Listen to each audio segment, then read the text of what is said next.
Ayan mga idol. Pagpalit pala tayo ng oil seal ng e-bike. No?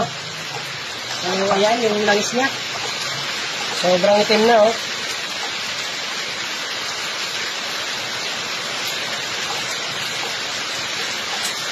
Palitan natin to idol. Ayun. So, yung ayos idol na shock. Yung langis, ipunin nyo mga idol, oh. Para yan yung magiging sukatan nyo ng yung dami ng langis niya kasi di ko alam ang tamang sukat talaga ng pag sa nagpalit ng oil seal, di ko alam yung tamang sukat. Kasi wala naman hirap talaga. Ngayon idol, kaya pinalitan natin to, nagrereklamo na si Mrs. na pangit na daw yung niya, yung e-bike. Nung chinek ko, ayun, parehong may tagas yung isang shock niya, idol. Sa unahan, yung front shock, may tagas na pinanood ko naman sa YouTube, oil seal daw to, idol. Kaya ayan, binaklas natin. Ayan. Oh. So, ang babaklasin natin, baho, idol. Sobrang tagal na kasi to. Pero ito naman hindi naman lagi pinapalitan, idol. Basta hindi pa nasira yung oil seal at ayos pa yung shock niya, okay pa naman. Sige, gaya nung langis na maintenance itong e-bike, 3 to 6 months pinapalitan, no, mga idol. Kasi pag di nyo pinapalitan yon, laking problema. Baka buong makina ng e-bike baklasin. So yun idol, patuloyin lang natin. Mamaya idol, yung langis na yan, yung magiging sukatan natin kung paglalagay natin ng dami. Ayan o. Yung kadami langis niya idol, sobrang itim-itim na. Ito idol, kinalawang na o. Ayan. So babaklasin din natin to kasi andito yung oil seal. Ayan mga idol. Babaklasin lahat natin yan, no, idol. Pati ito, yung nasa fork niya. Mahirap nga lang kasi pag sobrang tagal na, mga 1 taon, 2 taon, talagang minsan kinakapitan ng kalawang saka tumigas. Mahirap na baklasin. So pagtiyagaan nyo na lang, idol, no. Ito yung mga gamit niya, oh. Ang sukat nito, 15 to 160. Tapos, itong 10 mm na Allen wrench. Kailangan to baklasin, idol, kasi may langis rin to sa loob. Sobrang luma na, kaya kailangan na rin palitan. Kasi pag di nyo binaklas to, ayan, idol, yung mga parts niya. Tapos, ayan, may spring siya sa loob. Lilinisin niya natin, idol, oh. Ayan, oh. Ayan, oh. Sobrang itim na. Saka mabaho yung langis niya, idol. Grabe. Saan yung langis natin? Ito, yung langis natin, oh. Para ng pusit.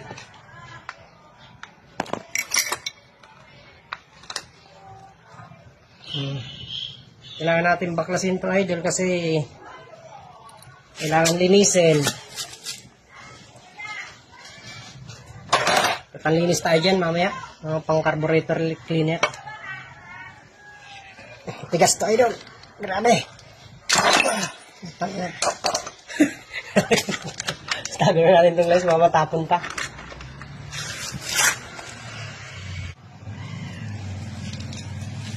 Yan mga idol, ito yung shock niya, may tagas. Dito yung oil seal niya, idol. So ito, babaklasin niya to. Pinakalawang na rin kasi to.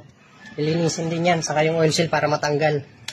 So mahirap din to baklasin, idol. Kailangan din ng mga gamit, no. Ayan. Oh. Sobrang kalawang niya na, idol. Pag kasi, maulan, may baha na dinadaanan, di maiwasan na i-stuck yung tubig. Papasukan siya. Okay. Ito, idol, may alambre to rito. Ayan, alambre. Kailangan nyo yung tanggalin. Gamitan nyo na ng plies. Ayan. Yan yung lock niya. Tapos yan yung oil seal ng idol. May tagas na. Mahirap din magtanggal ng oil seal idol, no? Kasi kapit talaga yan, lalo na kung mga taon na nakalipas. Ito, magdadalawang taon na ata itong e-bike ni Mrs. Hindi ko rin masikaso kasi busy. Ngayon di tayo lalamog, kaya inuna natin to. Dumating kasi galing Lazada yung order natin na oil seal. Galing pang China. Wala tayong magagawa. Kasi yung shock nito idol, ang pagkakaalam ko, 1.5 bata, 1.3 mga ganun. Hindi pa original yun, mga replacement lang. Kaya bumili lang ng oil seal, halagang 300 lang na idol, tapos ako na gumawa. Kasi yan ang kalimitan sira ng e-bike, yung mga shock sa harap, yung oil seal. Mabilis masira. Basta iwasan nyo lang mabengkong tong ganito.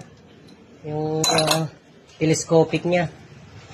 Yan ganyan idol, telescopic. Pag yan kasi nabengkong ipapa-machine shop. Ayan idol. Ito binaklas ko na to. Mahirap.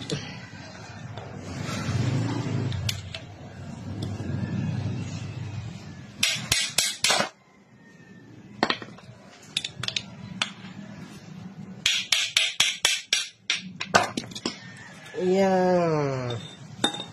Ito yung oil seal niya, idol. Ayan. Bilisan natin konti. Ito yung oil seal niya. Sana sukat yung nabili natin sa Lazada. Isa lang ang sukat ng karamihan ng e-bike na oil seal. Ayan, idol. Ito yung bago. Ito yung luma. Kalawang na. Ayun, idol. Tanggal natin yung oil seal, no? Ayan, dito yan nakakabit na ganyan yan. So, tatandaan nyo kung paano pag tinanggal, syempre, yung pagbalik, ganun din, idol, no? Baka, di ko alam kung may baliktad to, pero kung ano tinanggal nyo, ganun nyo na lang yung balik para walang problema. Kasi mahirap pagbaklas, idol, no? So, ngayon, ito na. Nilinisan natin to, idol. Grabe. Sobrang itim, saka ang baho na ng langis. Yung mekaniko kasi dito idol ng e-bike, kunti lang. Tapos busy pa. Wala lang. So, gawin na natin ito. Tapos ito nawala yung mga bulok na langis.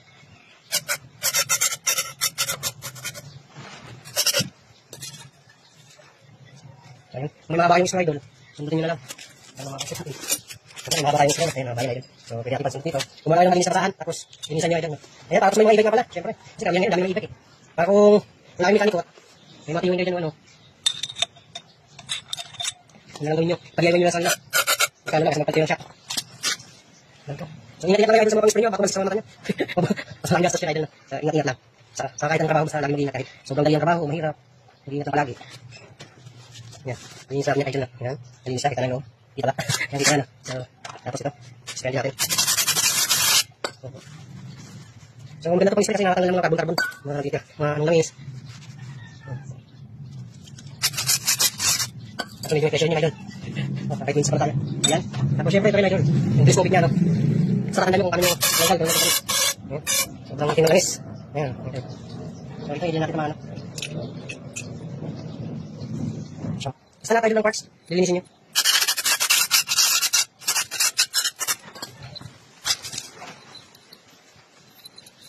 Ayan, lilinisin yan. Yung finish card natin. Tapos ito yung takip ng oil seal. Lilinisin din.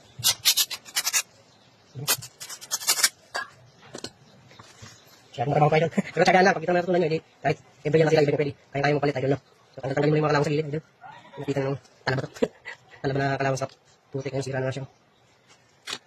So, ayan, idol. Tapos itong mga parts, syempre, may linisin natin.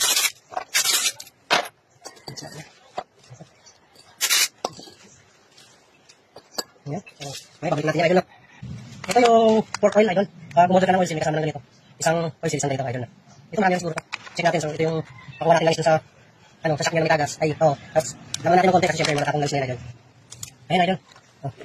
Ayan, sinubukan na natin. So, mas naman syempre yung baka natin nasali ng konti kasi na yung mga natapos na siya, ayan yan. Tapos yung matagas niya rin, hindi natin masukat, kaya ilagyan natin ng konti, ang medyo madami, no, yung isali natin. Kunti lang yung ano niya, agwat. Tapos konti nga lang din. So ayan, idol, babalik na natin. Ayan, dito. Ito muna, itong maliit. So bago nyo ibalik idol, dapat share nyo ng mga walang buhangin dyan, baka sasabihin nyo dapat punasan nyo muna. Ayan, ayan idol, babalik na. So ito naman, sunod natin yung spring. Okay. Ayun idol, ibabalik na natin yung oil seal, no. So lagyan lang natin ng kunting langis ng pork oil para mas may langis, mas madulas. Yeah, idol na. Para hindi mahirapan magpasok pag may langis. Kasi mahirap magpasok pag walang langis. So ang pagpasok nito idol, ayan, may number naman yan pala. Ito yung number niya idol. Ayan, may number, saka code. Siya yung nasa ibabaw, no. Siya yung nasa labas, no. Yung may number at code. So ipapasok natin. Ayan. Dito idol, no. Ayan. So kailangan malinis yan. Lilinisin natin. Ayan. Para ganda ang pasok. Tapos pukpukin mo na lang idol. So sa pagpukpok idol, dahan-dahan lang kasi baka masira agad yung oil seal mo. Hindi pa nakakapit. So gamitan mo ng ano.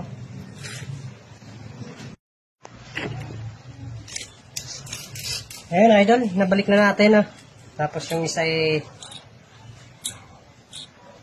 ayan, okay na yan. Yung screw dito idol, iikpitan nyo to. Diba tumagas. So yung pagbalik idol ng oil seal, daan-daan lang ba masira naman. Di pa na ano nasira na. So, ibabalik natin yung lock. Locking hirap.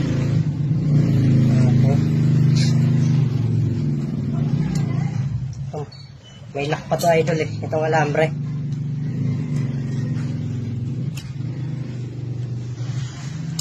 Okay. Ayan. Ayan.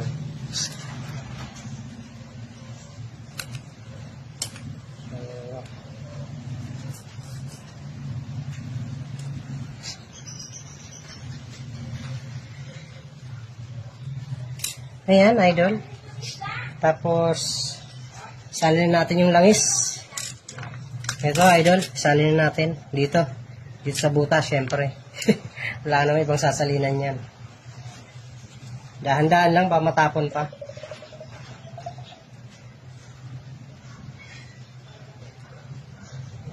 Okay. Okay. So, pagkasalin yan, balik natin yung spring.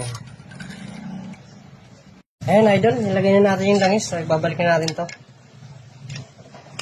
Ang pagbalik nito idol, so iangat nyo lang tong shock kasi pag hindi, lulubog yung spring. Hindi nyo to masasara. Ayan. Iangat nyo lang tong shock tapos masasara nyo siya idol, no. So ayan. Babalik na natin. May ayan. So higpitan nyo naman ng konti para ano, para dyan naman tumagas.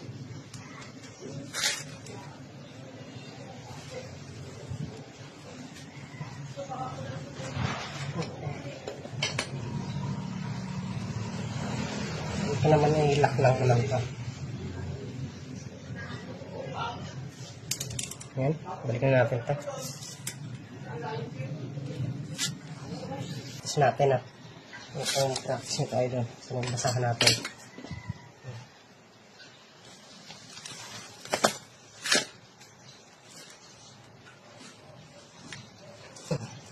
Okay na no, idol.